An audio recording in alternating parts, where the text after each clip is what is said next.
Hi guys, welcome back to my channel. I am Yumi. Today we are gonna talk about a famous Japanese urban legend, the Red Room. So sit back, relax and get ready to get spooked. As the bell rang, Orochi rushed her way to the washroom. A few minutes later, a group of girls entered the washroom. It was impossible to not overhear their conversation. All of them were pretty shaken up by the incident that took place previous day. Apparently one of their classmates who was obsessed with the internet and computers locked himself in his room. It was not anything new, he used to do that regularly, but several days passed, he refused to speak and he never left his room for days. His parents sensed a distinctive smell and were concerned. When they forced their way inside his bedroom, they found him dead. Walls were smeared with blood, with his own blood. The strong smell of his decomposing body took over that room. He took his own life. Police investigated the area, and after a thorough examination of the computer, they found out before his death he was reading articles about the Red Room curse. There is a famous dark web room called Red Room, where victims are tortured while streaming live, but Red Room curse is not related to the dark web Red Room. Girls left the washroom. Orochi waited for a few minutes and came out eventually. She was thinking to what he experienced that led to him taking his own life. She was quite disturbed by it, but she carried on with her day. Orochi called Akinari as she walked back to station. He was her senior and also Oroshi's best friend. Orochi told him about what she heard. Akinari listened carefully. Back then internet and computer were new to the public, but Akinari had a computer and internet connection as well. So can you please look into it and tell me more about it from articles online, Orochi said. He sighed. I am busy right now, meet me at the playground tomorrow, I'll look into it.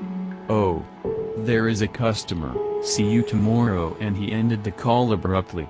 She hopped onto the next train, and her thoughts kept crossing the Red Room curse, and the guy. Next day, she sighed, as she was waiting for Akinari on the playground. It's already been 15 minutes. She walked towards his classroom, and turned out he was on leave. She called him a couple of times but he didn't pick up. He rarely ever picks up anyways. She brushed it off and went back to her classroom. Next day a rumor was going around that something happened to Akinari. Orochi was concerned. She packed her bag and left the school. While rushing towards Akinari's house, she saw police investigating and taping the area. Akinari committed suicide. Walls of his room was covered with blood. It was a gruesome, heart-wrenching scene. Orochi was devastated. But then it clicked. She rushed to the nearby cyber cafe and started looking into Red Room curse. She came across tons of articles, references and whatnot. She scrolled one article and that article stated the names of all the victims. She found out the guy who locked his room and refused to speak, who later was found dead. It's been several hours. She's digging deeper and deeper.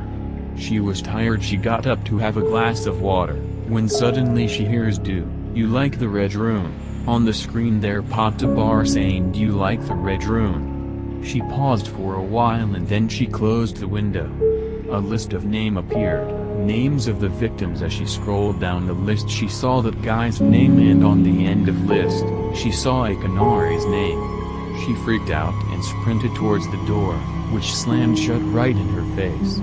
She banged the door several times. Then she heard, "Do you like the Red Room?" The list updated and now a new name appeared on the bottom of list, Orochi. Orochi picked up a pair of scissors and smiled as she smears the room in her own blood. This was it guys. I hope it spooked something inside you. Thank you for watching the video. Please like, share, subscribe for more videos and let me know what else you want to hear about as I post every other day.